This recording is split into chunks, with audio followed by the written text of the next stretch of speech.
Welcome back to Let's Play The Evil Within, The Consequence, with me, Jerupides. And in the distance there is Beacon Mental Hospital, and that's where we want to go, so let's get right to it.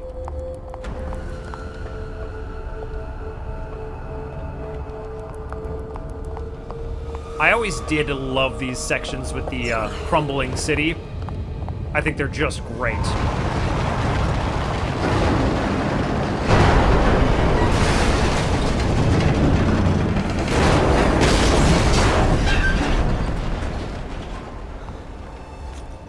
Honestly, it's just so epic.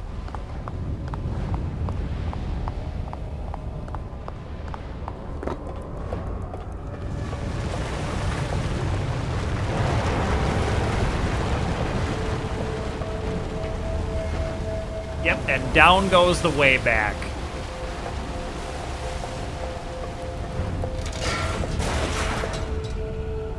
And here we're going to learn that we can shove Haunted off of this thing, which is pretty sweet.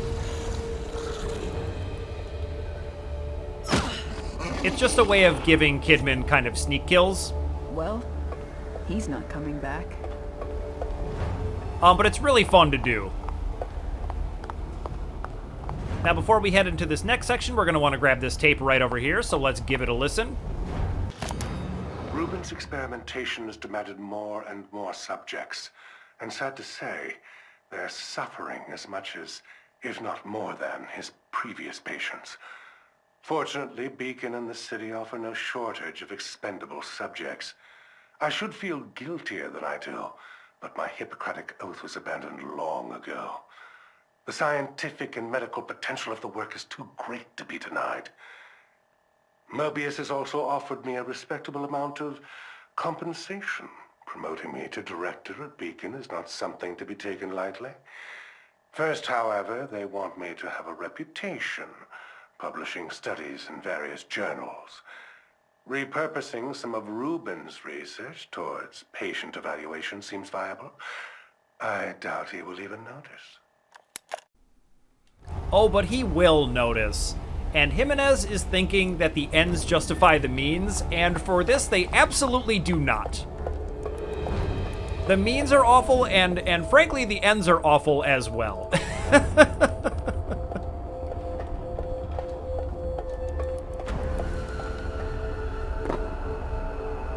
And let's see if we can shove this guy off.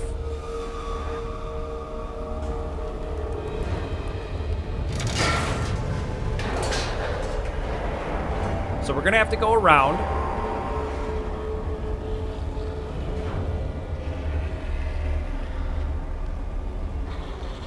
And we'll give this guy just a little nudge.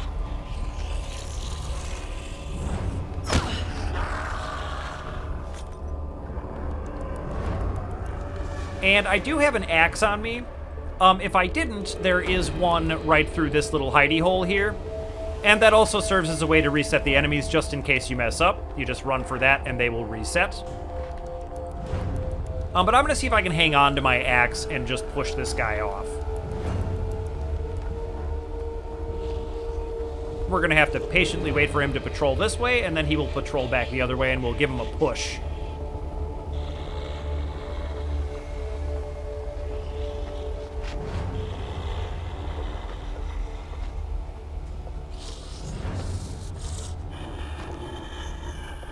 Now there's my sneak kill prompt, but what I want is that one. There we go. Goodbye, buddy.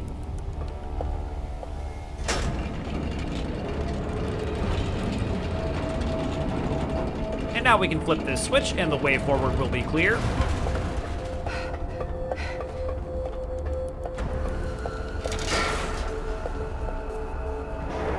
And the way back is gone. There is only one way to go, and that is forward.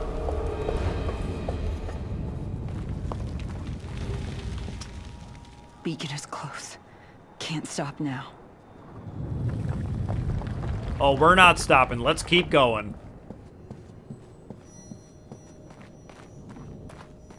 Now, right on our left, we're going to see this document, so let's grab that. Well, here's where you'll be living. The view's pretty spectacular, huh? Holy shit. This is different than I'm used to. If you saw where I grew up. The past is over. You're with us now. Here are the keys. It's yours. You'll have to take care of your own food, clothing, and incidentals. But your bank account has more than enough to take care of that. So, that's it? What am I supposed to do? Whatever you desire. But your assignment at the Crimson City Police Department is precedent to everything. You are a police officer, and you must live as such, and act as such. I don't normally say this, but thank you. You shouldn't be thanking us. These aren't gifts we provide. You have a very specific assignment at KCPD, and all of this is in exchange for that. Okay, you're right. Sorry. Don't apologize. Just show us you can do your job. And so you can see why Kidman was tempted at first into doing this job, but then later ended up with some regrets about it.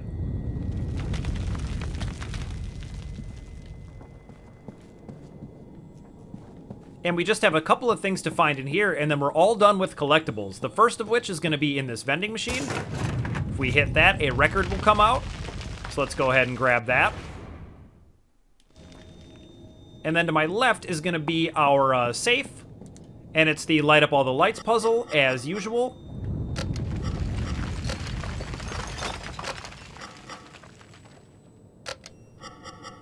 And that one's a little harder than usual. You have a limited number of moves, but there's the solution.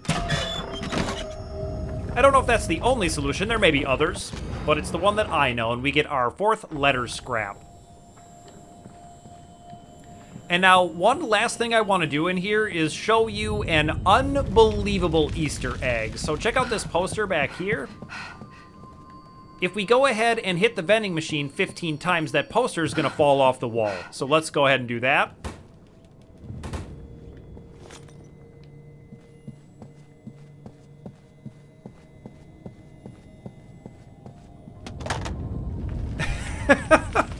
And get yourself ready for this.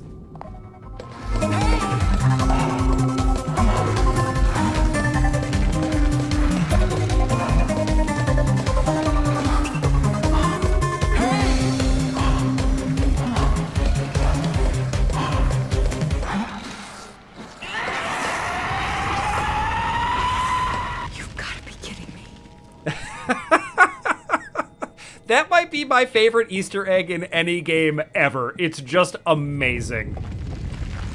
But we've gotten all our collectibles in the entire chapter. We found our couple of Easter eggs. One being Kidman's hidden desk, and then there's that one, which is realistically the main one. It's why we all came here. So there's nothing to do but finish up the chapter.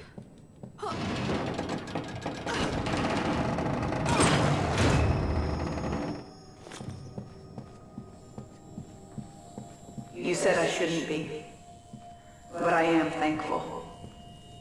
I don't know what would have happened to me if you hadn't brought me in. The mark. Looks like it might be my only way out. Yep, so we've got another little puzzle on our hands using the flashlight. We're going to have to grab all these sculpture pieces. This fragment found in the office is made of marble and appears to be ornamental. And what we're going to do is put them on here. And we need just one more, which is, of course, not going to be in the room right next to us. It's going to be this way. And as you might imagine, we are going to meet some resistance finding this last piece.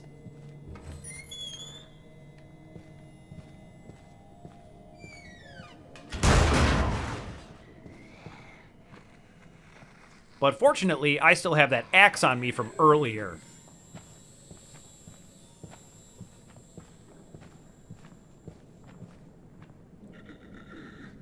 And quite frankly, you can't take the axes with you out of the chapters, so I want to go ahead and kill this one.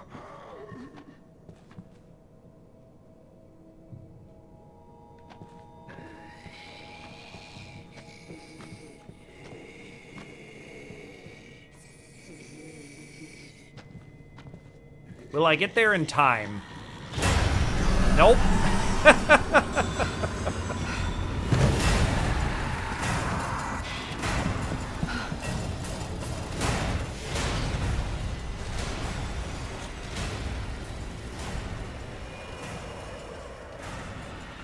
And she's gonna come all the way over here.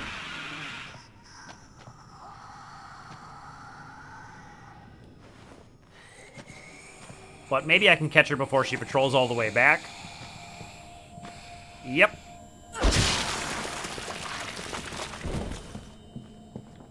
Alright, down goes the patrolling haunted. And let's grab what we came here for. Sculpture piece number 2. This fragment found in the office is made of marble and appears to be of high quality. Neat.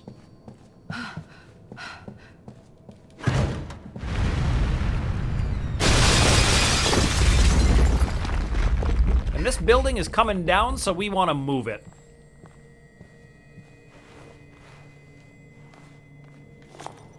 Now, once we put that third piece on here, we'll be able to use our flashlight, and that will complete the symbol here. And these are always just a bit touchy, but there it goes. Maybe? There we go.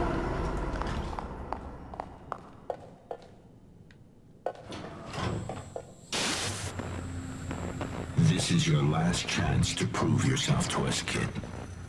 Don't let us down. Bring the boy to us. Stop it! Get out of my head!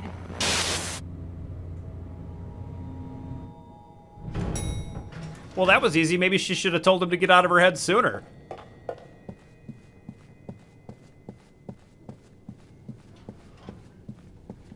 And I love it. The light's just gleaming down here. It's so great.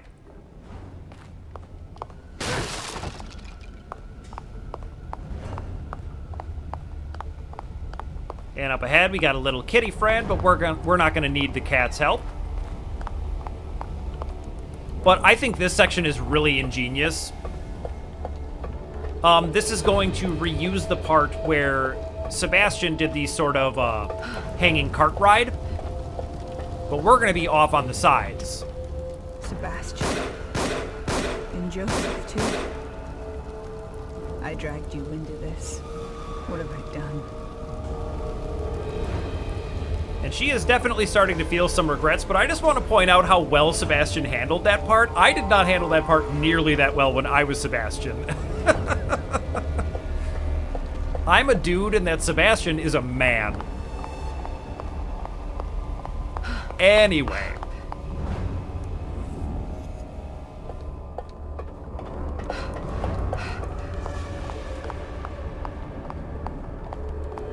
So here it is. This is the part where Sebastian takes the cart over, and we're off on the sides where all the haunted come out. And if you think that might mean we might be in a little bit of trouble over here, you would be correct.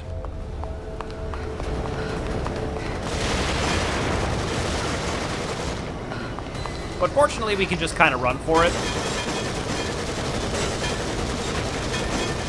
Wait for our health to recover, and then we are finally going to get our hands on a gun.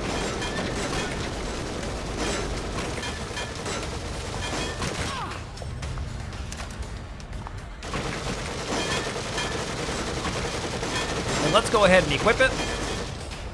And we're going to have to take this shooting guy out.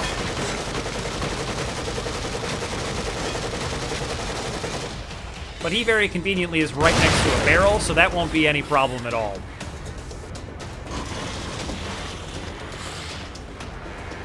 And this pistol is actually very good.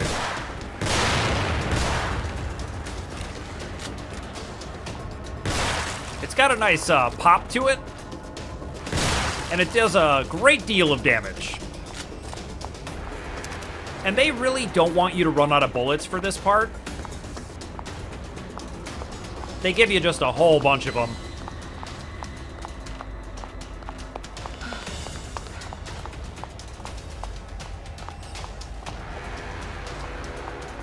But it is really refreshing to get back to a little bit of gunplay after all of the sneaking we've been doing.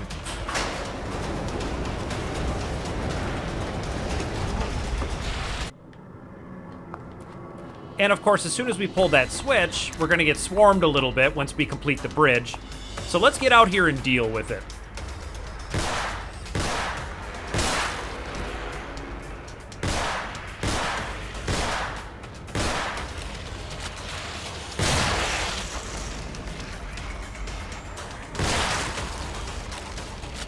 And if we just make sure we're getting some headshots, we should be in pretty good shape.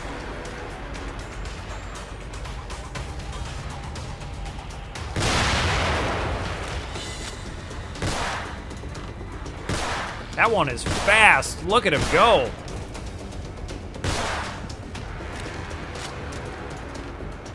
Only got 2 bullets left, so I better try to find some.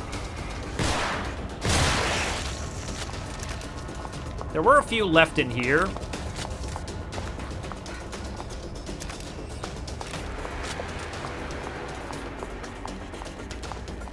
But at the very least on this difficulty, they definitely do a lot to make sure you don't run out of bullets.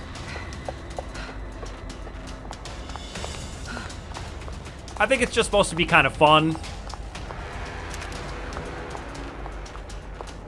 And give you some satisfying gunplay.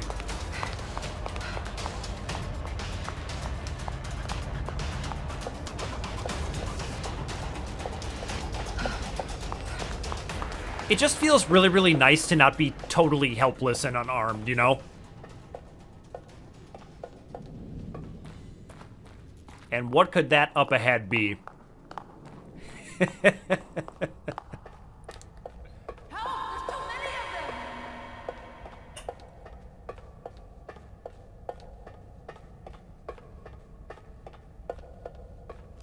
Paranoia Interstate.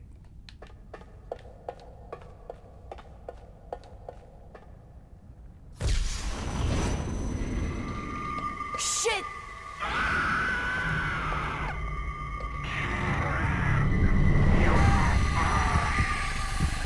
And now we are trapped in here with Shade, but this time we have a gun.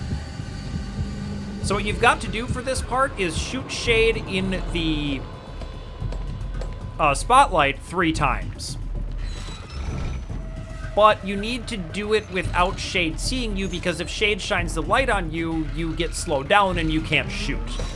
So it can be really, really frustrating.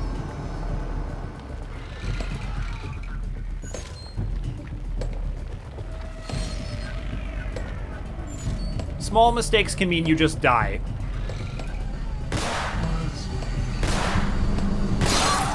Alright, there's one. After 3 attempts. But fortunately, when you land a hit, she doesn't, immediately follow to where you were.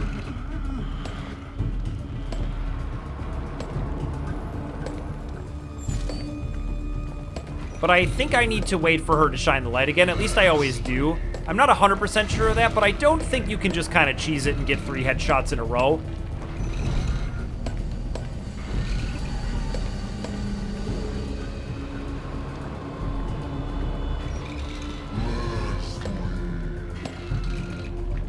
Boy, she's really not cooperating.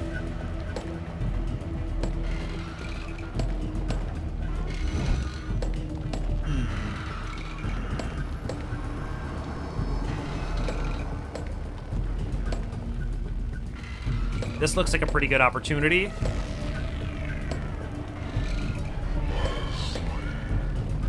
Oh, I need her to not be facing this way.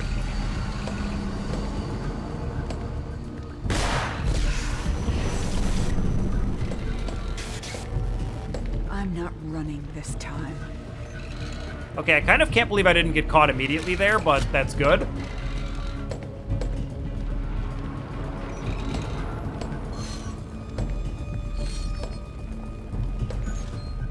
It's just a really weirdly specific thing you need Shade to do, which is like shine the spotlight but not be looking towards you. Like right now I wouldn't be able to shoot. That seemed to work.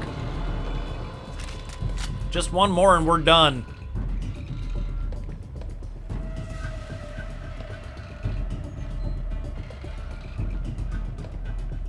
Come on, Shade, just cooperate.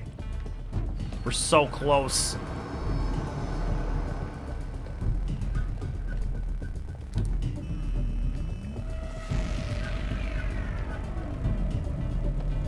I'm gonna creep up this way a little bit, I think.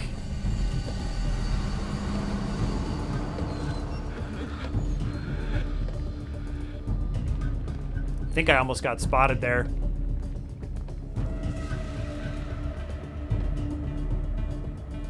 I don't actually know where she is right now.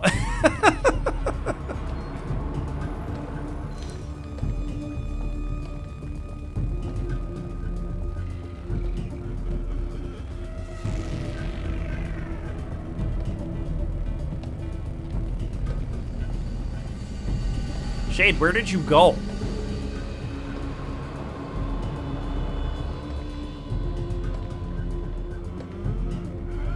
There she is. Okay.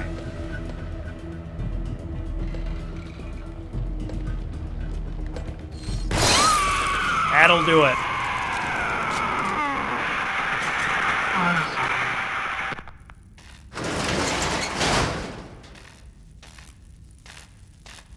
Did Ruvik send you?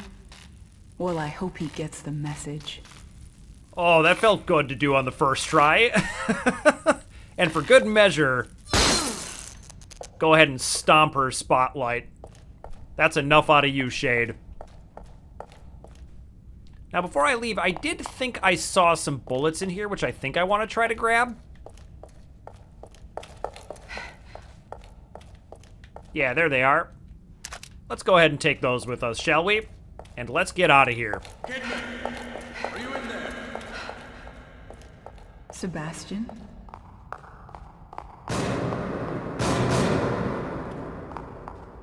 Kidman, it's me.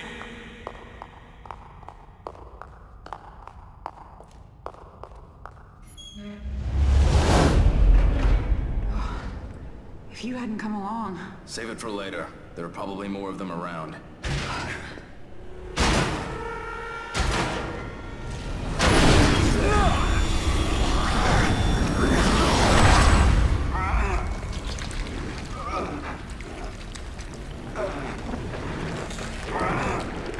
Sebastian?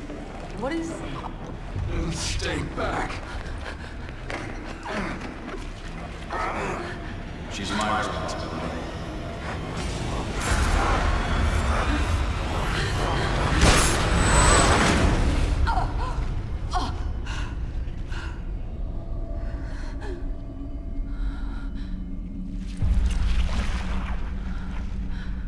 I'm sorry for putting you through this.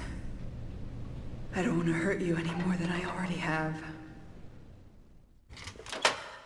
You might try to stop me through you.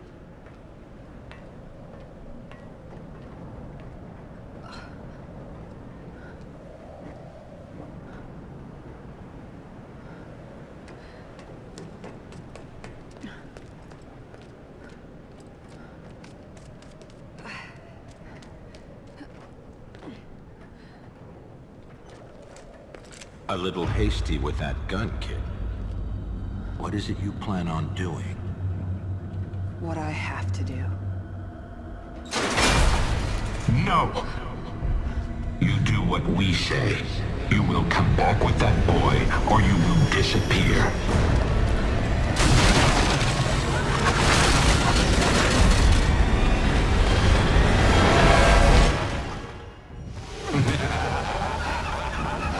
You really think you can do anything to stop this? Stop, damn it! You don't understand! We don't need your excuses, kid.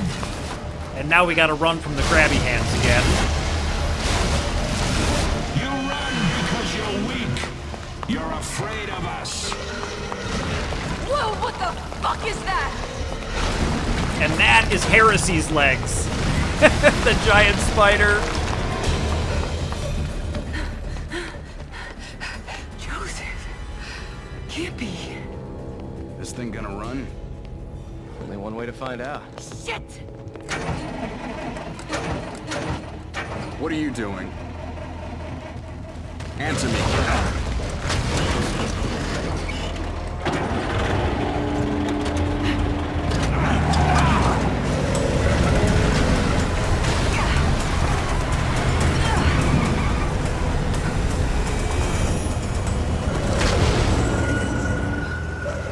Fuck this place.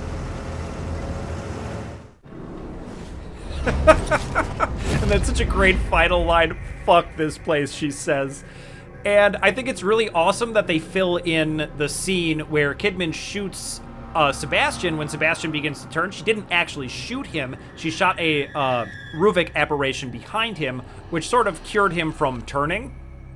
But when I talked about nitpicks, that's one of mine, where at the very beginning of the assignment, they sort of fill you in. Jimenez says that each of them filled in their own realities, but that's a little bit cheap, right? Where it means that they can just kind of do whatever they want, and what's happening with Kidman doesn't need to perfectly fit into the narrative. They can just put whatever they want in there. But I don't think this game is any more guilty of that than, like, the Resident Evil games are. With Leon A and Claire B, they don't perfectly fit together, so I think it's good enough, and it's fun enough that it's just a great experience to play through this and fill in the rest of the story. So I just want to say thank you so much for watching, and I'll see you in the next video.